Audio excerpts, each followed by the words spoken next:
To the afternoon, some sunshine towards the west and north, albeit with some showers, and temperatures recovering. It's going to turn a little milder, although not as mild as it has been recently. Expect warm spells with the odd rude interruption.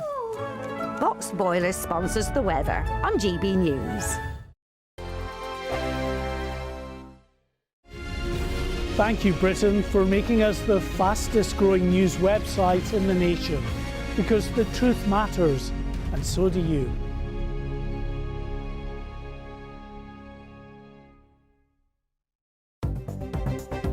Good evening. This is the latest AI travel news from GBnews.com. Tonight, on the M8 eastbound, Junction 14 exit slip faces delays due to a broken down vehicle. In Slough, the M4 westbound entry slip at Junction 6 is closed due to a vehicle fire. A collision on the M1 northbound in Derbyshire at Junction 25 has closed 2 lanes, causing 40-minute delays. Wiltshire's A36 southbound has lane closures between the A361 south and the A350 north junction. And on the trains, expect major disruptions at Glasgow Central and delays between Lancaster and Oxenholme Lake District. For more travel news, go to gbnews.com. There's just 2 weeks left to see how you could win your Christmas this year paid for by us. First, we'll give you an incredible £30,000 in tax-free cash. Then we'll give you a further £10,000 cash to spend on all your Christmas presents, even the tree. Christmas lunch, that's on us too, with £1,000 in shopping vouchers to spend at your favourite supermarket. Finally, a GB News Christmas goodie bag. For another chance to win, text WIN to 63225. One entry costs £2.50 plus one standard network rate message, or text BONUS to 63225. 5 entries cost £5 plus one standard network rate message. Go to gbnews.com/win. Entry start at £2.50. Call 0903 686 3232. Calls cost £2.50 plus your network access charge, or post your name and number to GB17 PO Box 8690 Derby DE1 9TT. UK only. Entrance must be 18 or over. Lines close at 4 p.m. on the 28th of November. Please check the closing time if listening or watching on demand. Bold. They are under no illusion. Ray. Are you a human trafficker? Boundless. I've had enough of the nonsense, and I'm not afraid to say it. Don't get this on the BBC. Every weeknight, I tear through the headlines. The smell of gasoline. Should we be worried about it? From Westminster madness to cultural war chaos. What I'm going to do now is they are throwing things out the car as we speak. Get ready, Britain. Here we go. Patrick Christie's tonight, weeknights from 9 p.m, only on GB News, Britain's news channel. Hi, I'm Michelle Dewberry, and my show is your opportunity to cut through all the noise and dive in headfirst to some robust debates. Ideas clash. Situation, because the failure is you're deliberately avoiding my point. Nothing's held back. And if you think this is the end of it, wait for more. And we do not shy away from the difficult stuff. Sometimes I want to shake people and say, if only you understood. So join me on Jubes & Kerr weeknights at 6 p.m, only on GB News, Britain's news channel.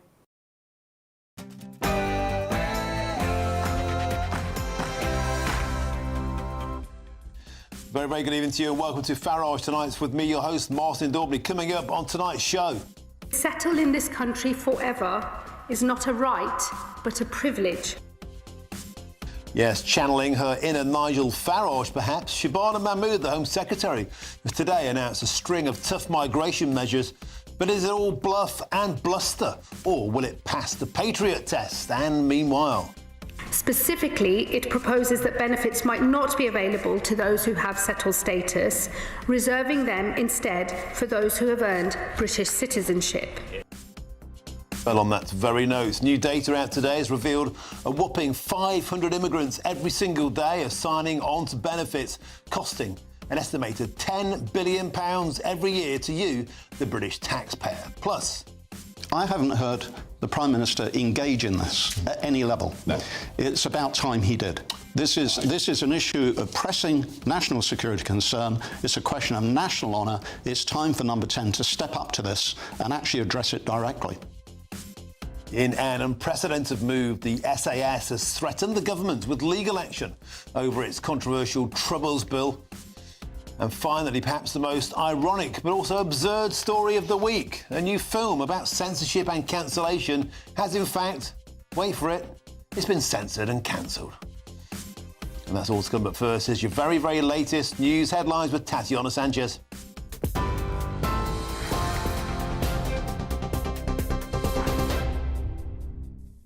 Martin, thank you very much and good evening. The top stories. Chaos at the heart of government and a failure to take COVID-19 seriously cost 23,000 lives in the first wave of the pandemic, a public inquiry has concluded.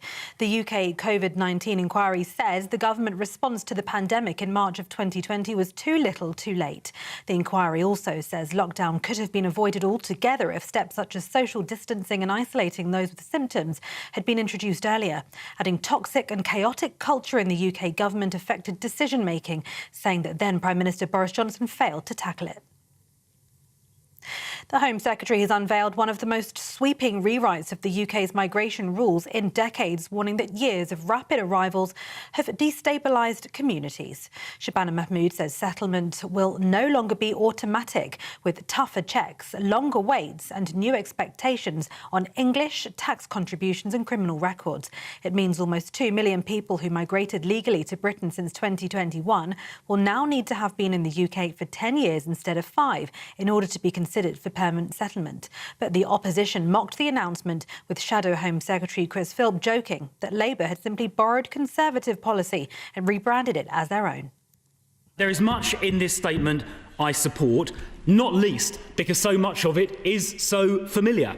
So I am delighted, Madam Deputy Speaker, to see that the Shadow Home Secretary, upon arrival at number 2 Marsham Street, has got out the copy and paste function on her laptop and started copying and pasting Conservative policies. Shabana Mahmood hit back, insisting the Tories lost the right to lecture anyone after presiding over record immigration and what she called an open border experiment. Given their current track record, they barely have the right to ask questions, let alone propose solutions.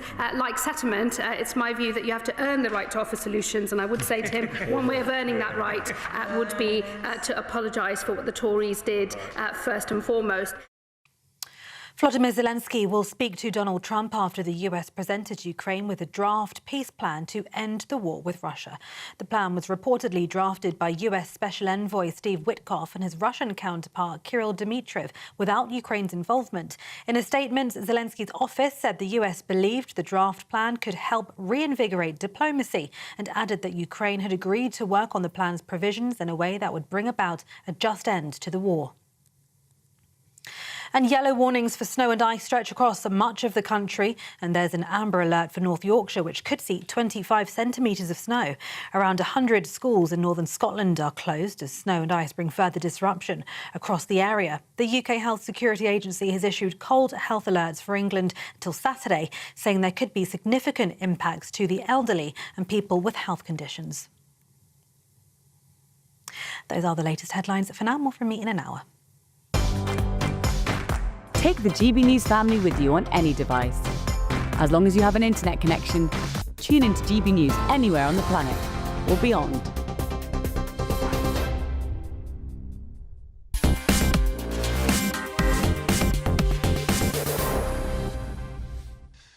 Thank you, Tatiana, and welcome back to Farage. With me tonight, your host, Martin Dalby. Now, earlier on today, the Home Secretary, Shabana Mahmood, she announced a string of measures designed to crack down on Britain's mass migration problem. And here she was, taking aim at the Boris wave. 2.6 million more people moved to Britain than left. To place that in perspective, around 1 in every 30 people in this country arrived in those 4 years. This is the result of the extraordinary open border experiment conducted by the last Conservative government. Of course, the data is the data, and it's very hard to disagree with this, of course, because just have a look at this graph that illustrates the sheer brutal scale of that increase in immigration after Boris Johnson softened the UK's immigration requirements after Brexit. Look at that Boris wave, it's gigantic. Now, the Home Secretary is clearly trying to prove that Labour will be tough on migration. Settle in this country forever is not a right, but a privilege, and it must be earned. As a result of the unprecedented levels of migration in recent years, 1.6 million are now forecast to settle between 2026 and 2030, with a peak of 450,000 in 2028. It's around 4 times higher than the recent average. That will now change. As this government announced in its immigration white paper, the starting point for settlement will move from 5 years to 10. Well, these new policies certainly sound tough, and dare I say, they even sound like they could be written by the Reform Party. But there is, of course, one crucial difference. We will not change the rules for those with settled status today. These are people who have been in our country for years, even decades. They have families here, wives, husbands, children. They've worked in our hospitals, taught in our schools, and have been contributing to our society for years. Fairness is the most fundamental of British values. We made a promise when we gave them settlement, and we do not break our promises. So while Reform UK announced that it would abolish indefinite leave to remain altogether and was very clear there'd be no benefits for anybody coming into the country illegally, Labour will not make those commitments. Well, I'm joined now in the studio by my panel tonight. That's the former Conservative Legal Migration Minister, Tom Pursglove, and also the political commentator, Matthew Stadlen. Gentlemen, welcome to the show. Tom, let's start with you. Dare I say it? Shabana Mahmood there, coming across a bit of a Priti Patel, talking tough, the Iron Lady of immigration, if you like. But here's the point. In the detail, does it actually stack up? Extending the period before you become a British citizen delays matters. It doesn't deter. And in your opinion, is it robust enough? Well, it all rings rather hollow to me. So whilst I welcome the sentiment of the announcement, and we need to see where we get to, and I think there will be a lot of Labour MPs who will not like this very much, and I see trouble ahead in terms of this announcement, but also the one that was made earlier in the week. I don't have a short memory. I remember when the likes of Shabana Mahmood and her colleagues were fighting us every step of the way when we were trying to tighten the legal migration routes, when we were trying to deal with the issue of illegal migration. And fundamentally, unless you deal with the front-end issues, i.e. tighten the requirements for people coming here, reducing down the number of visas, all of this that's being announced today is reactive and downstream.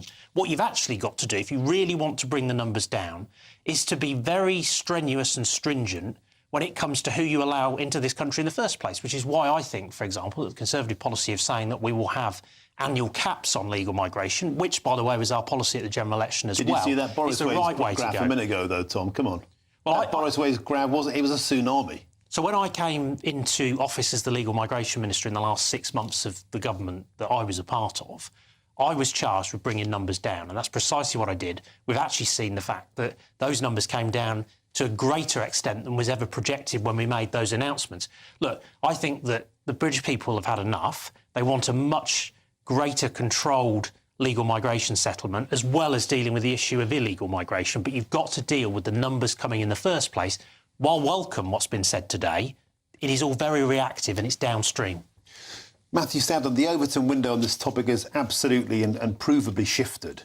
The Reform Party, you could say, has been a big part of that. Here's my question to you. Will this kind of tough talking land well with the Labour voters? Well, it's certainly landing well with those on the right. I think if we talk about the politics first, and I would just say we're talking about real human beings. So the idea of a wave, I know it's easy language, and a tsunami, these are all human beings. And the vast majority of them are here legally. They've been invited to this country. Many of them will be children. So let's remember their humanity. On the politics, as I say, it's being welcomed by figures on the right. I mean, Shabana Mahmood was even endorsed in one of her policies the other day by Tommy Robinson, for goodness sake. Would the announcements that we have heard this week have taken place if Reform were not consistently roughly 10 points or whatever it is ahead in the polls? I would argue almost certainly not.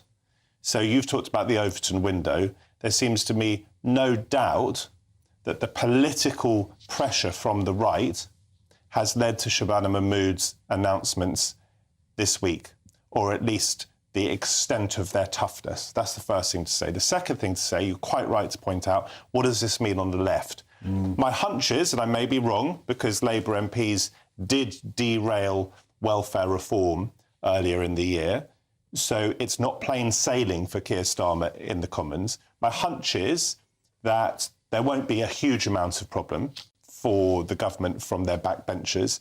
And indeed, I think the Tories will wave quite a bit of this through in, to use that awful phrase, a grown-up fashion. However, electorally, if we look at the voting population, I think there could well be trouble ahead for Labour, because you've got Zach Polanski, who's quite persuasive to some people, leading the Greens, considerably to the left of where this Labour government is.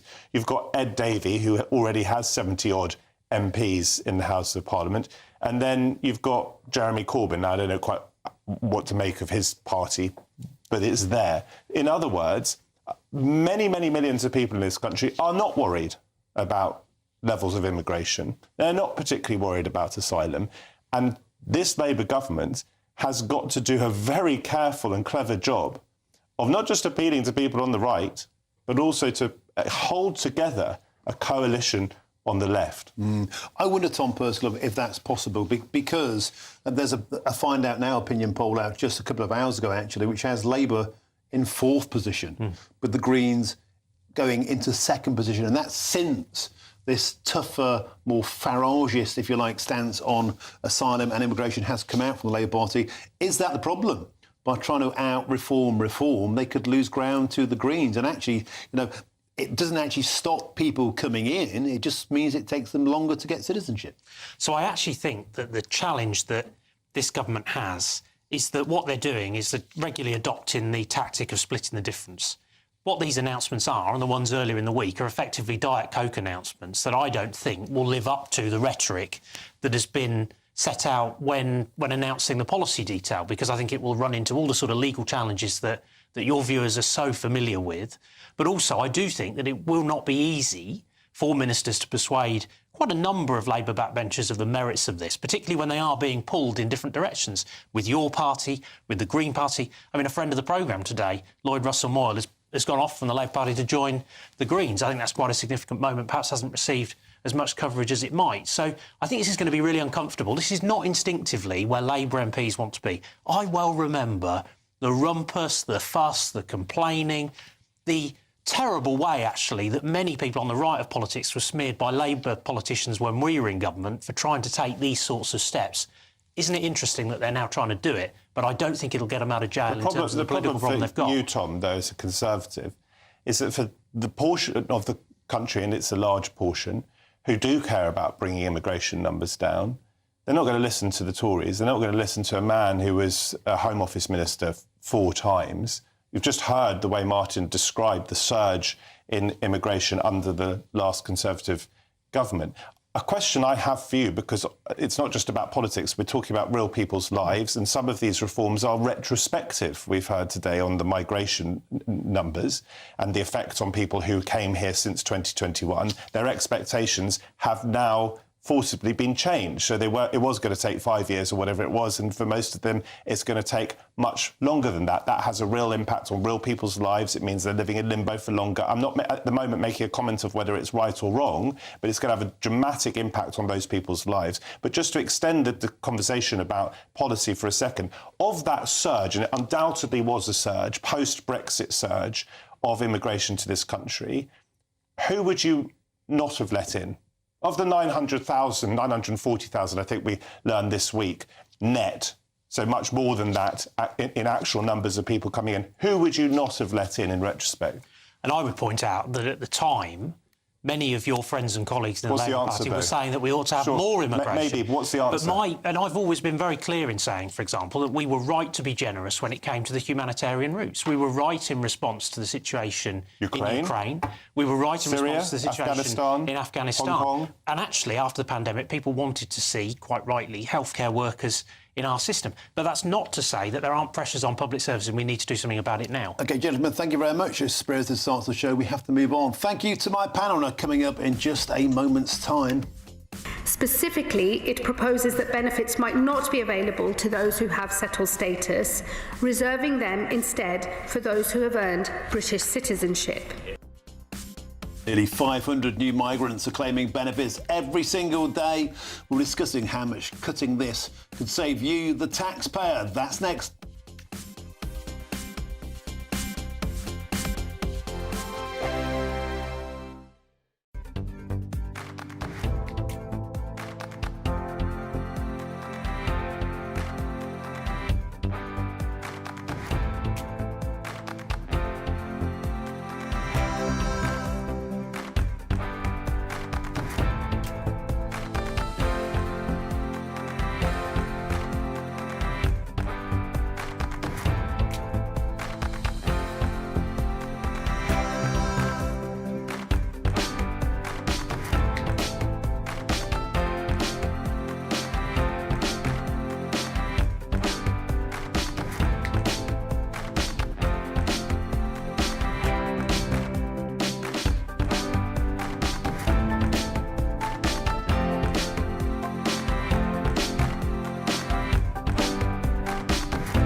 Mornings don't have to be tiresome, especially if you have the right company.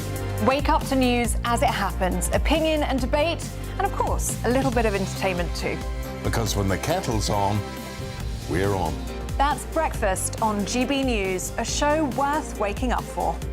Every morning from 6 a.m. Only on the People's Channel, Britain's news channel. We'll spread the news, you spread the word.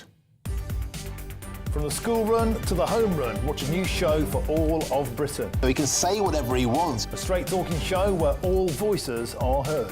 And, when are we going to stop talking about smashing the gangs and actually do it? With the stories that matter from every part of our country. There's a bit of a crash landing there for your Chancellor. Bold, fearless and standing up for you. That's me, Martin Daubney, 3 p.m. till 6 p.m, weekdays, here only on GB News. The People's Channel, Britain's news channel. Westminster's full of talk, but out here, it's the real world. Am I allowed to talk now? No, that's it. This is where it matters, real people and real lives. That's what politics is all about. In fact, has Trump made a good start? No. Straight answers, no spin, and just a couple of pints. How many fingers have I got up? About 10. So join me for Lee Anderson's Real World every Friday at 7 p.m, only on GB News. The People's Channel, Britain's news channel.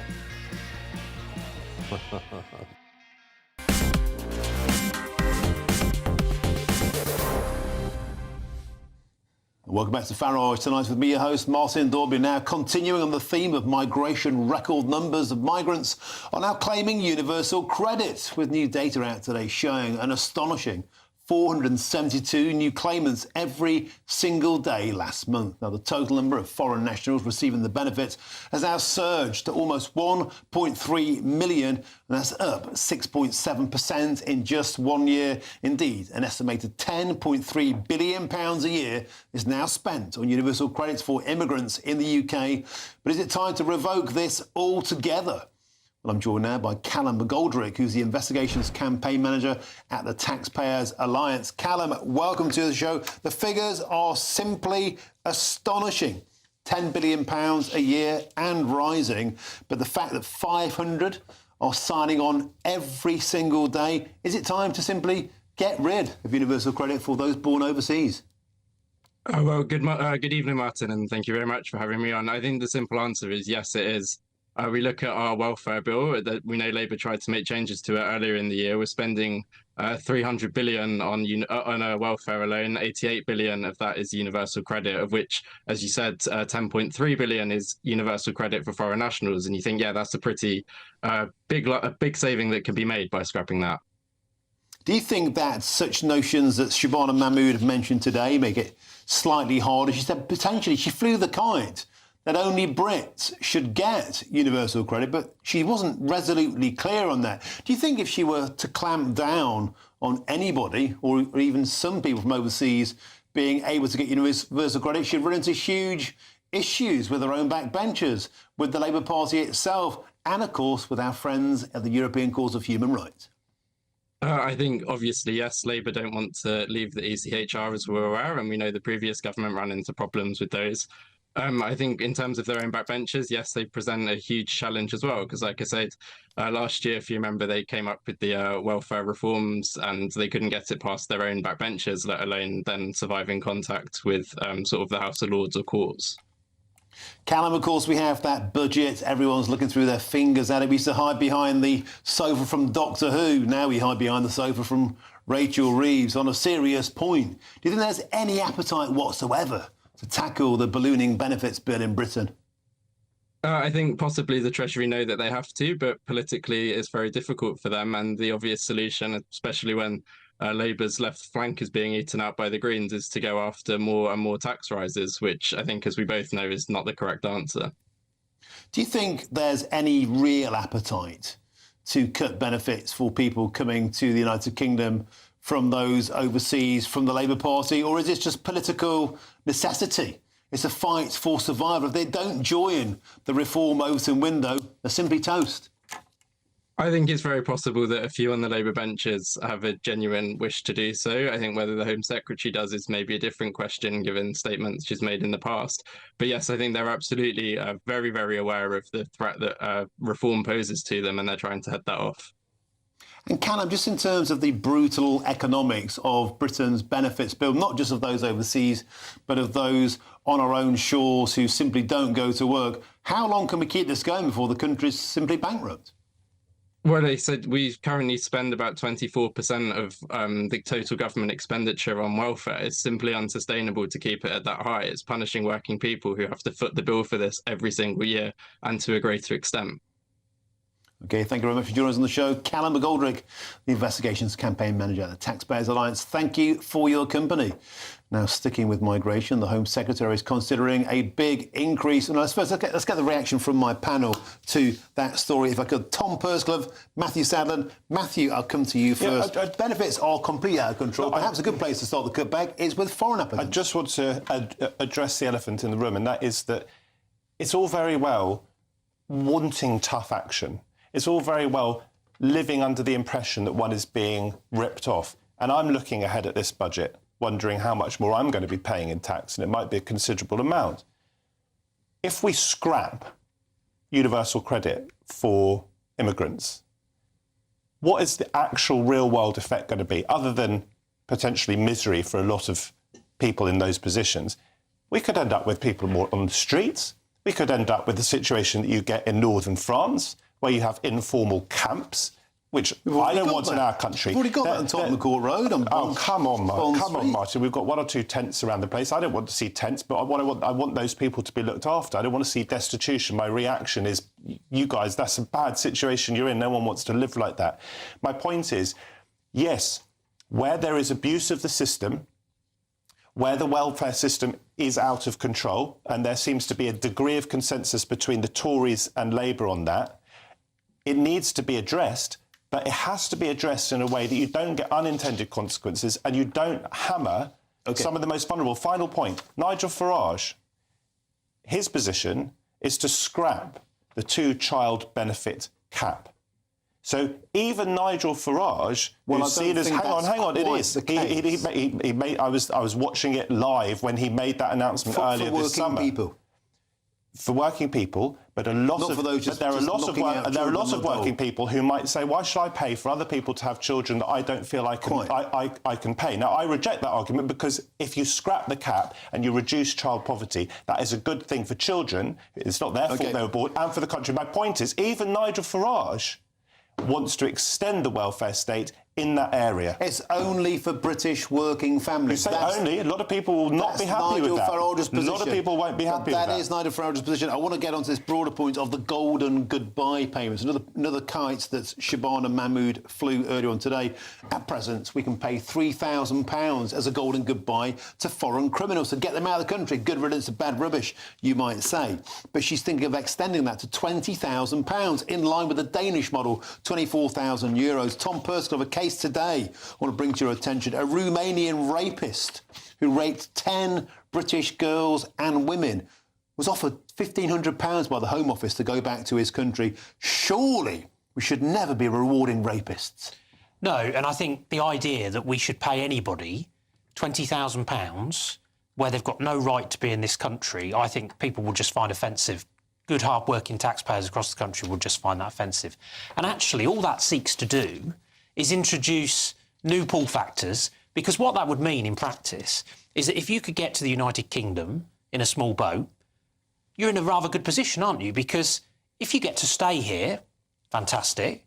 And if you get removed either to your country of origin or to another country, a third country, for example, then you're going to be pretty chuffed with that outcome as well. And that would pay for that journey many times over. And in many of these countries where people are coming from, that sum of money is astronomical. Shabana Mahmood says that's cost-effective, doesn't she? She says it is better value for the British taxpayer by giving someone an incentive to go home rather than to go through the various rigmaroles. You were in the Home Office, as you say, for quite some time. Explain to us why we might be in a position where it's necessary or felt to be necessary to pay that money in order to save money in the longer term.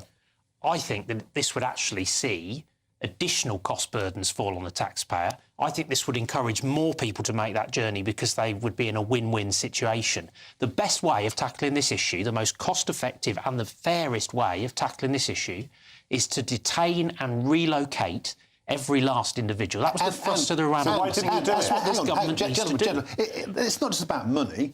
This is about rewarding rape. It's not just a financial decision. Clearly, the whole idea of that is pay deeply offensive. £1,500 to a rapist who rapes 10 girls. Martin, there won't be a person. Martin, hang on. There won't be a person watching GB News this evening who doesn't feel that that's profoundly offensive and feels sick in their stomach So as a don't pay them, consequence just deport of it. The question has to be, why is that seen to be necessary? Why is this person, I haven't looked at the details of the case, why is this person not simply removed? I can't answer that. I haven't looked at the details. Because we're cowards. We haven't got the guts to do it. Well, that's an easy thing to say. Point. What do you mean the guts? Why does it require guts for law enforcement in this country to remove a multiple racist back to Romania? It shouldn't require guts. Well, it does, because you could say, for example, to Romania, take this scumbag back or you get no more visas. You could say the same to Pakistan. The biggest overstayers in this country are Pakistanis. Take back your rapists or no more visas. Get tough. Give them the stick, not the carrot. It's also extraordinary that they've resorted to that approach in relation to Romania,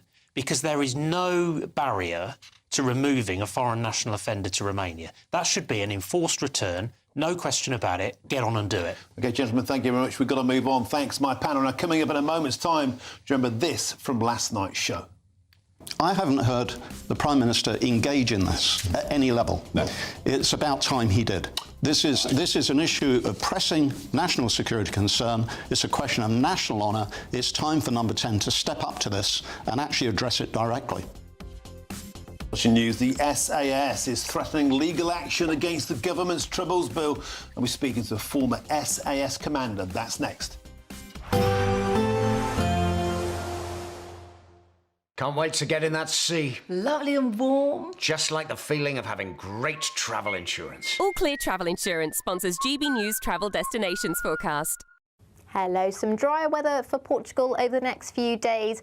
Rain will affect parts of the Canaries, in particular Tenerife through Friday. Highs of 19 degrees with overcast skies. Lisbon looking nice and dry, just 10 degrees though, so still fairly chilly. Now the remnants of Storm Claudia moving into the Mediterranean, bringing some persistent wet weather through Friday and into the weekend as well. But if we look to Tenerife, it is looking much drier and brighter by Monday. Bye-bye.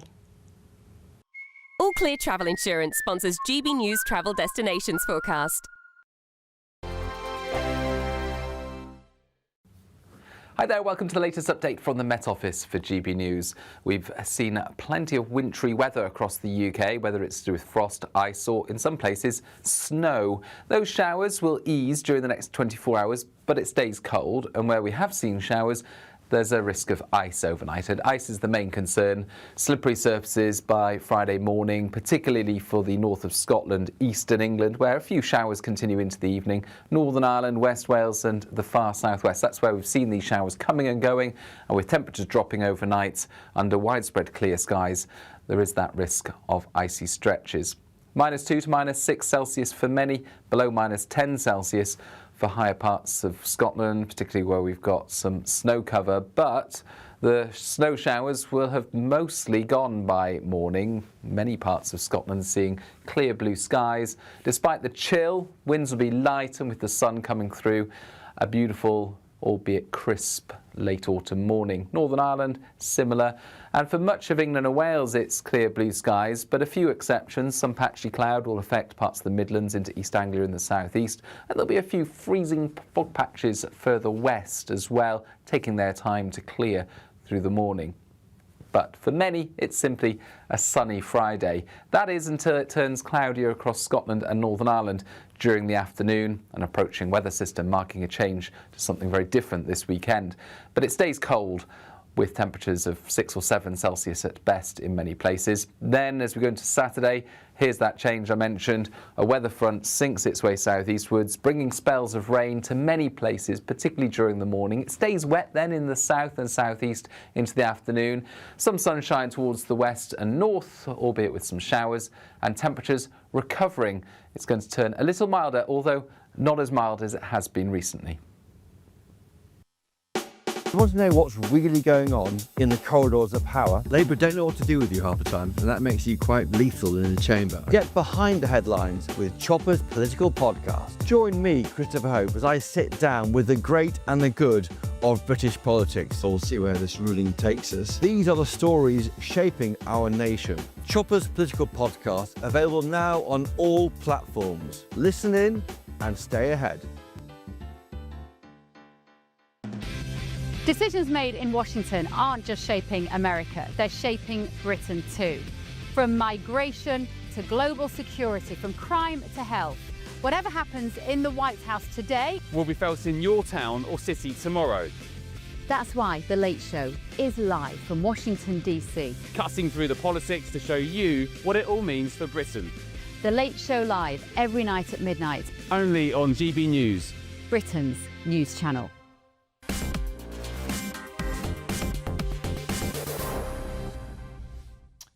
Welcome back to Farage with me, Martin Dorby. Now, here's a bit of news you probably weren't expecting.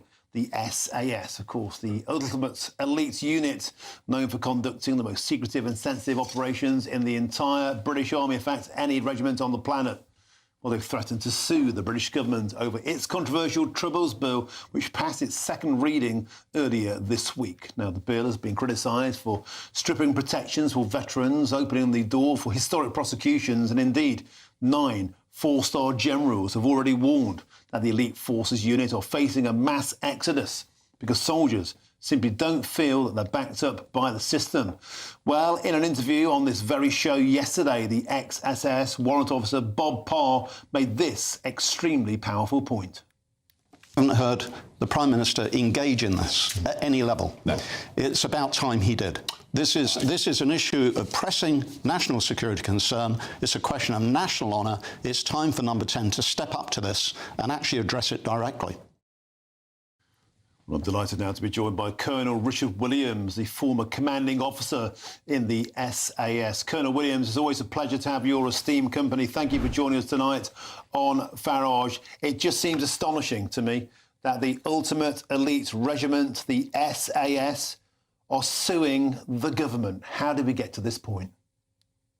Yeah, it's more than astonishing, and you can see from the flag on the poster behind me where I happen to be right now in the United States, and it's astonishing them too. I mean, during my time in command over 2005 to 2008 in Iraq, we worked closer than ever before with the US Special Operations community to deal with Al-Qaeda in Iraq and other global threats. And our allies over here in the US look at what's happening in the UK, the objections that the SAS and others, the veteran community, the military, the generals, soon to be field marshals, are all raising on this Northern Ireland bill, and they simply can't understand what's happening. And for me personally, our association, as you said, put on notice the government that it will sue them if this bill goes through as it's currently presented, is frankly, it's beyond astonishing. I don't even know how to describe it, how shocking it is. May I ask you, Colonel Williams, I had Matthew Hellier on my show earlier on. He was saying that the devastation of morale amongst those who served, it's almost impossible to put into words, to pay the ultimate price, to risk your lives and to see colleagues dragged out many, many decades later, destroying their lives, destroying their mental health, and frankly, destroying the reputation of the British government in doing so. Well, these are very robust and good people. Matt Hellier and Bob Parr, you've just had on, are outstanding British soldiers. I mean, really representative of the very best that are put in the field. And they should be listened to. And it's remarkable that the Prime Minister has not addressed this directly, that he's hiding behind various statements, very light statements related to protections that no one believes in, and doesn't seem to be taking this seriously. Now, if you'll indulge me for a second, I've been here before. I remember in the 19th September 2005, when 2 SAS men were detained by Iranian-backed terrorists in southern Iraq, and were on their way to Iran for what would be ritual humiliation and death. When the chain of command, unclear about what to do, turned to me and said, "Look, Richard, you've got to understand that there's more at stake than your men's lives." there is more at stake than your men's lives. Well, needless to say, a couple of conversations happened. We unblocked that blockage. The squadron rescued them, and all, relatively speaking, was well. The reason I mention that story, it reminds me now of someone saying to me, what you have to understand, Richard, and your types, is there's more at stake than your men's welfare. What on earth are you talking about?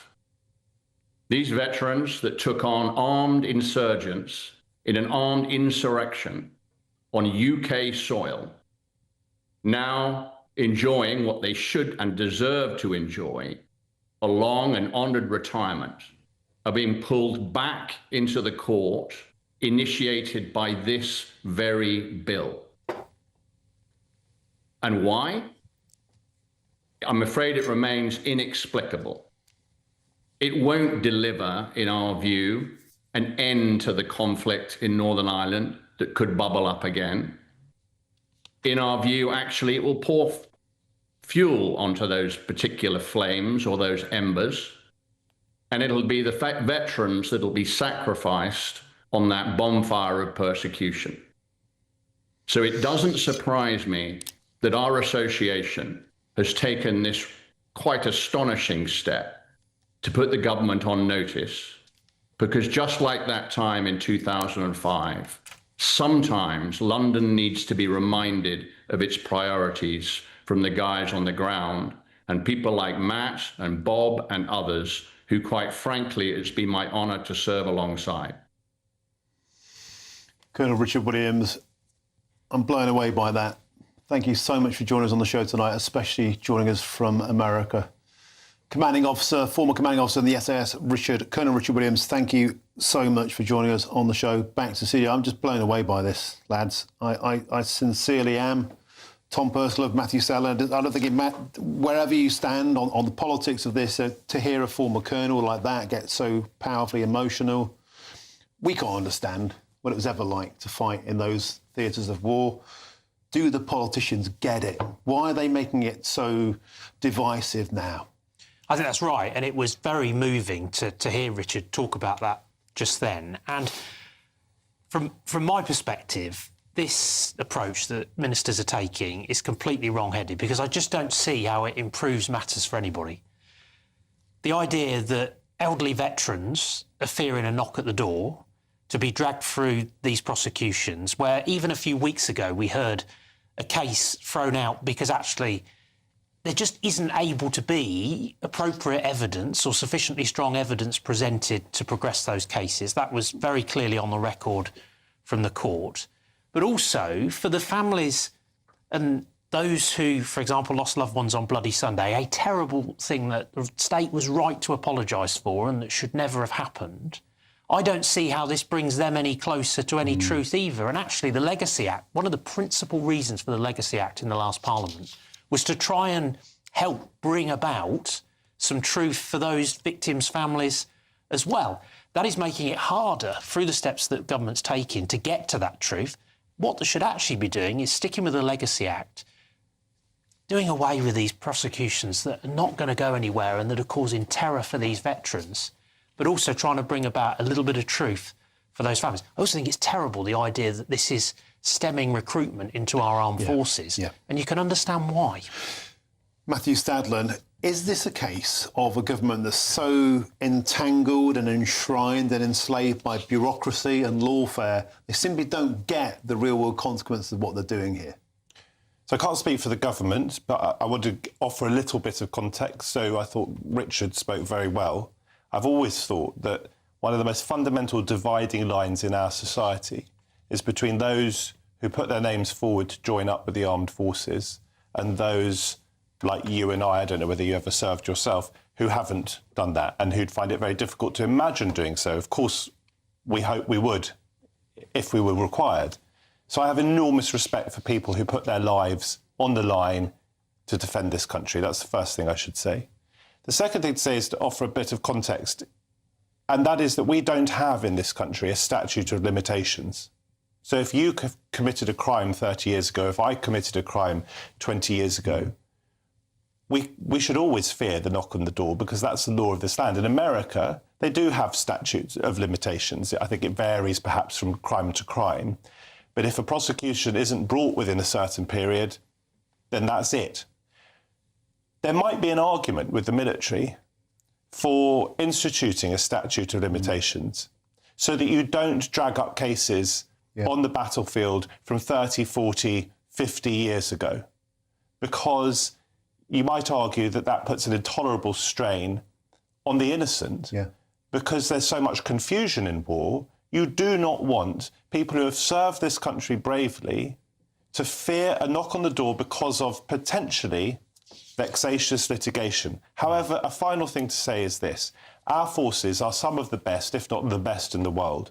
And one of the reasons they're amongst the best in the world is because they tend to behave themselves on the battlefield, not just with great bravery, but with dignity and not abusing the human rights of others.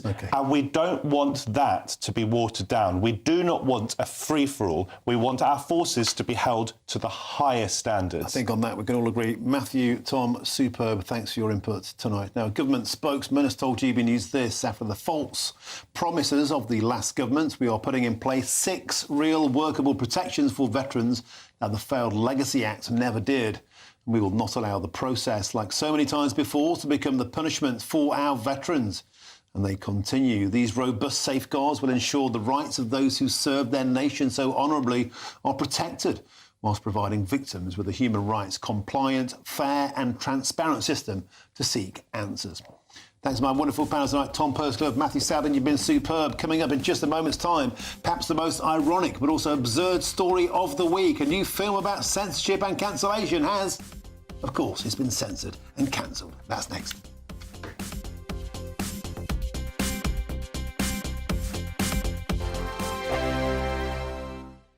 No matter the state it's in, this is our nation. Join me, Jacob Rees-Mogg, for a genuine, honest discussion on where we have been, where we are going, and where we are with the people who set the direction. Tune in to State of the Nation every Monday to Thursday, 8 to 9 o'clock. Only on GB News. Exciting news. Every Friday, my Patrick Christie's Tonight Show is going to have a twist to it. We're welcoming some special guests. You. That's right, on Fridays I'm going to be doing my show in front of a live studio audience because this show is about you and what you have to say. It's going to be the same big debates, same big topics, same big opinions, but every Friday night at 9 p.m. you are invited to come on down to Patrick Christie's Tonight to be a part of the action. Only on GB News, the People's Channel, Britain's news channel. Hi, I'm Michelle Dewberry and my show is your opportunity to cut through all the noise and dive in headfirst to some robust debates. Ideas clash. Situation, isn't it? No, Because the failure is... You're deliberately avoiding my point. Nothing's held back. And if you think this is the end of it, wait for more. And we do not shy away from the difficult stuff. Sometimes I want to shake people and say, if only you understood. So join me on Dubes & Co. weeknights at 6 p.m. only on GB News, Britain's news channel. Mornings don't have to be tiresome, especially if you have the right company. Wake up to news as it happens, opinion and debate, and of course, a little bit of entertainment too. Because when the kettle's on, we're on. That's Breakfast on GB News, a show worth waking up for. Every morning from 6 a.m. Only on the People's Channel, Britain's news channel. We'll spread the news, you spread the word. From the school run to the home run, watch a new show for all of Britain. He can say whatever he wants. A straight-talking show where all voices are heard. And, you know, when are we going to stop talking about smashing the gangs and actually do it? With the stories that matter from every part of our country. There's a bit of a crash landing there for your Chancellor. Bold, fearless and standing up for you. That's me, Martin Daubney, 3 p.m. till 6 p.m. weekdays here only on GB News. The People's Channel, Britain's news channel. Britain was once the envy of the world. But look around. A nation that no longer knows what it is or where it's going. A country that's broken. How do we fix Britain? How do we bring it back? Friday night with Matt Goodwin at 8 p.m. only on GB News. Britain deserves a newsroom that puts the facts and your voice first. Well, and that's what you get on GB News. Lively debates, lively conversation, And we're not afraid to hold power to account. and each other. So join me, Andrew Pierce. And me, Miriam Gates, for Britain's Newsroom, weekdays from 9:30 on GB News.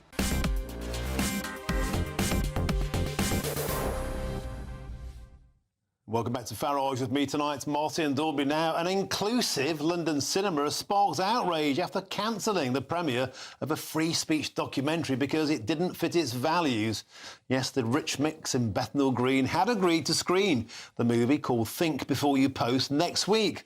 But they abruptly pulled the plug with just 7 days' notice, a last-minute cancellation. Now, the film, produced by Spiked and featuring Telegraph columnist Alison Pearson, explores the rise of censorship in Britain. And now, in a twist of pure irony, of course, you've guessed it, it's been censored. I'm joined now in the studio by the Deputy Editor of Spiked, Fraser Myers, as well as my panel. Of course, that is Tom Purscliffe and Matthew Sadler. Fraser, welcome to the studio. You couldn't make it up. Think Before You Post is all about censorship, and yet it's been censored. It's extraordinary, isn't it? The irony wasn't lost on us, but clearly it was lost on Rich Mix. They told us that the film and potentially the speakers don't align with their values. I don't know what those values are, but clearly free speech is not one of them. And this film, basically the aim of it, Think Before You Post, is to put the human face to the kind of stories you hear about people being arrested for posting on social media. It needs to be said that everyone who features in this film has been exonerated. No one has been convicted of anything. The police have been forced to drop the cases, or in one case, the case of Jamie Michael, who's a Royal Marine, he was found not guilty by a jury.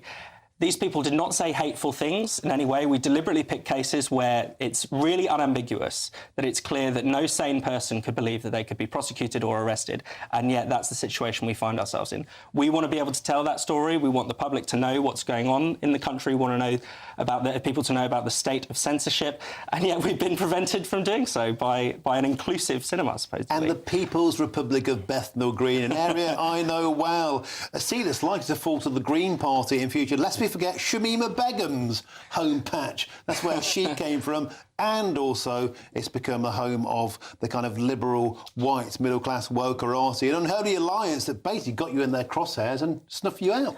Yeah, I mean, we know that the arts sector is full of the kind of censorious people, but at first, you know, when they accepted the booking, they were very enthusiastic. I thought this was going to go ahead. There isn't actually anything that could offend someone woke in this film. We even bleeped out one of the swear words just to be, you know, extra certain that no one could give us a reason for it to be cancelled. I urge people to watch this film. The first case story in Think Before You Post is the case of a Borehamwood couple who were arrested, put in a police cell, simply for complaining about their child's school in a private WhatsApp group. They've just been exonerated this week. The police have paid them out £20,000 for wrongful arrest. This is not... The cases in this film are not really a debate about hate speech. They're not a debate about what's racist, what's not. These are clear-cut cases where the police have, frankly, lost their minds and have been arresting entirely innocent people. So, Fraser, Think Before You Post, too spicy for Rich Mix, but can it be seen anywhere else by our viewers? It can be seen on YouTube right now, so if you search for Think Before You Post on YouTube, you can find it there. You can also find it on X. Irony of ironies, though, the free speech, Elon Musk free speech platform, it has been age-restricted there, so this is not the first brush with censorship this film has experienced. We're also hoping that those people who have bought tickets, we're really, really working hard to find a new venue for the same date, which will be on Tuesday. That hasn't been fully confirmed yet, but I'm really hoping that we'll find somewhere else. There are places in London that do support free speech. Great, the best of luck to you there. Matthew Sadler, what do you make of this? I mean, you must be delighted. This is the best possible publicity you could have. Now, first of all, let's not conflate an independent cinema with Shamima Begum, Martin. Come on. That's where she came from, Bethnal Green. I don't think she had anything to do with the decision. But more generally, I do object to the idea that we live in a censored society. I mean, I message some people I haven't talked to for a long time. They say, "What's it like living in Starmer's dictatorship?" Let's get real. Starmer is one of the most criticised prime ministers, if not the most criticised prime minister in history. Hang on. On social media, on the airwaves, in newspapers. That would be a very weird sort of censored society or dictatorship that allows the prime minister to become as unpopular as he has become. What I think we are facing here with the rise of social media is a struggle to work out how you apply the laws which have existed for many years, that you're not allowed to incite racial hatred and so forth, how you apply that when you've got everyone tweeting and doing this and that on social media. All right, Tom Perskov, final word to you. Well, it's just classic, isn't it? I mean, those who love to tell us that they are the most tolerant and the kindest and that they believe in free speech, well, they believe in free speech, but when it suits them, I think it's no surprise. Exactly this sort of example is why the silent majority is growing ever bigger by the day. Superb stuff, Fraser. Thank you very much. And Tom and Matthew, it's been a superb show. Get it while you can. Think before you post. It's out there on YouTube. Now, don't forget, up next, it is the State of the Nation, of course, with Sir Jacob Rees-Mogg. Sir Jacob, what's on your menu? Well, we've got lots to talk about this evening. We're going to start with the government's inability to govern. The government is like the cat in the adage, letting I dare not wait upon I would, because it has no political capital left. The issue tonight is it's failed to give the guidance about trans issues that the Supreme Court expected to come out, and the Education Secretary and Equalities Minister has just been sitting on it for months. And this is indicative of a real problem, that the government can't get anything done because it's burnt through all its political capital. It is a failing government. Very quickly, do you think Shabana Mahmood's notions today might cut down on legal migration? No, I don't, because the left of the Labour Party won't tolerate them, therefore they won't get through. But I think Shabana Mahmood herself is very impressive. Well, there we go. A magnanimous end to the show there, Sir Jacob Rees-Mogg. Up next, State of the Nation. Thanks again to Fraser, to Tom, to Matthew. Thanks to all of you for watching at home. We'll be back tomorrow, 3 till 6 p.m. Have a fantastic evening. Don't go anywhere. Sir Jacob Rees-Mogg is up next.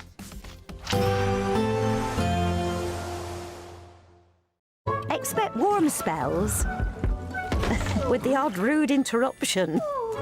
Box Boilers sponsors the weather on GB News. Hi there, welcome to the latest update from the Met Office for GB News. We've seen plenty of wintry weather across the UK, whether it's to do with frost, ice or, in some places, snow. Those showers will ease during the next 24 hours, but it stays cold, and where we have seen showers, there's a risk of ice overnight, and ice is the main concern. Slippery surfaces by Friday morning, particularly for the north of Scotland, eastern England, where a few showers continue into the evening, Northern Ireland, West Wales and the far southwest. That's where we've seen these showers coming and going, and with temperatures dropping overnight under widespread clear skies, there is that risk of icy stretches. -2 to -6 Celsius for many, below -10 Celsius for higher parts of Scotland, particularly where we've got some snow cover, but the snow showers will have mostly gone by morning. Many parts of Scotland seeing clear blue skies. Despite the chill, winds will be light, and with the sun coming through, a beautiful, albeit crisp, late autumn morning. Northern Ireland, similar. And for much of England and Wales, it's clear blue skies, but a few exceptions. Some patchy cloud will affect parts of the Midlands into East Anglia in the southeast, and there'll be a few freezing fog patches further west as well, taking their time to clear through the morning. But for many, it's simply a sunny Friday. That is until it turns cloudier across Scotland and Northern Ireland during the afternoon, an approaching weather system marking a change to something very different this weekend. But it stays cold, with temperatures of 6 or 7 Celsius at best in many places. Then, as we go into Saturday, here's that change I mentioned. A weather front sinks its way southeastwards, bringing spells of rain to many places, particularly during the morning. It stays wet then in the south and southeast into the afternoon. Some sunshine towards the west and north, albeit with some showers, and temperatures recovering. It's going to turn a little milder, although not as mild as it has been recently. Expect warm spells with the odd rude interruption. Box Boilers sponsors the weather on GB News. There's just 2 weeks left to see how you could win your Christmas this year paid for by us. First, we'll give you an incredible £30,000 in tax-free cash. Then we'll give you a further £10,000 cash to spend on all your Christmas presents, even the tree. Christmas lunch, that's on us too, with £1,000 in shopping vouchers to spend at your favourite supermarket. Finally, a GB News Christmas goodie bag. For another chance to win, text WIN to 63225. One entry costs £2.50 plus one standard network rate message, or text BONUS to 63225. 5 entries cost £5 plus one standard network rate message. Go to gbnews.com/win. Entries start at £2.50. Call 0903 686 3232.